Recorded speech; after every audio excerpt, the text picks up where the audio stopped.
یہ بات چند ہفتے پہلے کی ہے جب ایک دن میرا بیٹا اسکول سے لوٹا تو اس کے چہرے پر عجیب سی پریشانی تھی۔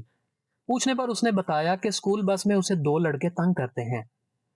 میں نے اسے اپنے پاس بٹھایا، پانی پلایا، تھوڑی حوصلہ افزائی کی اور اس سے کہا کہ مجھے ذرا تفصیل سے تو بتاؤ تمہارے ساتھ اسکول بس میں کیا ہوتا ہے۔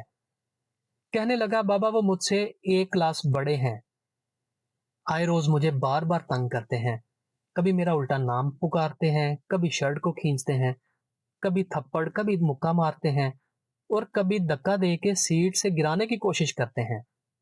میں پریشان ہو جاتا ہوں کہ میں نے انہیں کہا بھی ہے کہ میرے ساتھ ایسا مت کیا کرو، لیکن وہ باز ہی نہیں آتے۔ میں نے اسے اپریشیٹ کیا، ایٹ لیسٹ اس نے گھر آ کے یہ بات بتائی تو صحیح، ورنہ زیادہ تر بچے ڈر اور خوف کی وجہ سے یہ بات گھر میں آ کے بتانے سے بھی کتراتے ہیں۔ یہاں پر اس کی حوصلہ افزائی کی اور اس سے کہا پریشان مت ہو، تمہاری اس پریشانی میں میں تمہارے ساتھ ہوں، اور یقیناً اسکول انتظامیہ بھی تمہارا ساتھ دے گی جب ہم اسے اس بارے میں آگاہ کریں گے۔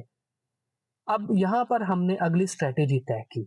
پہلے تو جو ہو گیا سو ہو گیا، آئندہ اگر وہ بچے بلی کریں، زدوکوب کریں، ہراساں کریں، الٹے نام سے پکاریں تو انہیں کس طریقے سے ڈیل کیا جائے۔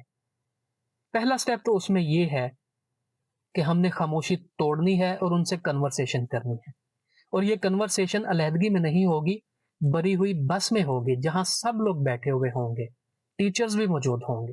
اگر کلاس روم میں کوئی کرتا ہے تو کلاس روم میں کھڑے ہو کر کی جائے گی، گراؤنڈ میں کوئی کرتا ہے تو گراؤنڈ میں کی جائے گی، تھوڑی اونچی آواز میں کی جائے گی اور ریکویسٹ کرتے ہوئے کی جائے گی۔ ان کے نام پکارے جائیں کھڑے ہو کر، ان سے کہا جائے دیکھو بھائی ہم ایک ہی اسکول میں پڑھتے ہیں، ہمیں آپس میں پیار محبت کے ساتھ رہنا چاہیے، آپ مجھے ہر روز تنگ کرتے ہیں، مکے مارتے ہیں، یہ بات غلط ہے، آپ ایسا مت کیا کریں۔ اتنا کہنا کافی ہے۔ اسے ایک میسج کنوے کرنا ہے کہ اب بھائی میں نے خاموشی توڑ دی ہے۔ وہ شرمندہ ہوتے ہوئے ہو سکتا ہے اسے بلی کرنا بند کر دیں۔ اگر وہ باز آ جاتا ہے ٹھیک ہے، باز نہیں آتا تو سیکنڈ سٹیپ پہ ہم نے کیا کرنا ہے، اسے وارننگ دینی ہے۔ اسی طریقے سے ہم نے بس میں کھڑے ہونا ہے، لیکن اس دفعہ ہم نے سخت الفاظ اور سخت لہجے میں اس سے بات کرنی ہے، آنکھوں میں آنکھیں ڈال کے بات کرنی ہے، اس کا نام مخاطب کر کے کہنا ہے میں نے تمہیں پہلے بھی منع کیا تھا کہ میرے ساتھ ایسا مت کرو، میں تمہیں وارننگ دے رہا ہوں، آئندہ ایسے مت کرنا، یہ بری بات ہے۔ ساتھ ہی ٹیچر سے مؤدبانہ اور نرم لہجے کے ساتھ ریکویسٹ کریں، ٹیچر آپ کے سامنے یہ سب کچھ ہو رہا ہے، کم از کم آپ ہی اسے منع کریں یا اسکول والوں کو انفارم کر دیں، آپ خاموش تو نہ رہیں اس معاملے میں۔ اتنا کرنا کافی ہے، یہ وارننگ بھی چلی گئی۔ یہاں پر زیادہ تر بچے بلی کرنا بند کر دیں گے جب ہم انہیں وارننگ ایشو کر دیں گے، کیونکہ انہیں پتا ہے یہ کمزور ہے، اس نے تو کچھ بھی نہیں کرنا، اسے جو مرضی کہہ لو، اسے جتنا مرضی بلی کر لو۔ لیکن ایسے بچے جب اپنی خاموشی توڑ دیتے ہیں تو زیادہ تر چانس یہی ہے کہ اگلا بندہ جو بلی کر رہا ہے وہ منع ہو جائے گا۔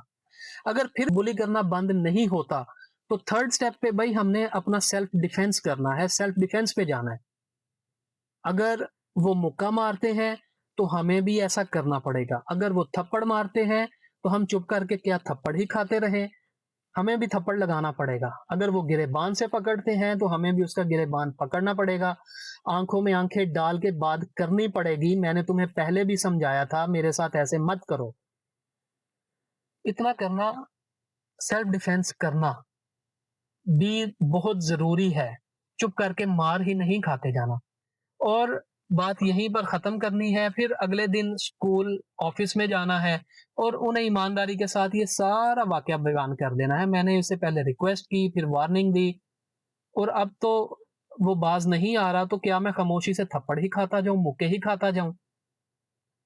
تو یہ سارا معاملہ ہے کہ ہم نے بچے کو تفصیل کے ساتھ سننا ہے، اسے گائیڈ کرنا ہے، اسکول والوں کو انفارم کرنا ہے، اور اس طریقے سے کافی حد تک بچے جو ہے وہ بلی سے بچ جائیں گے۔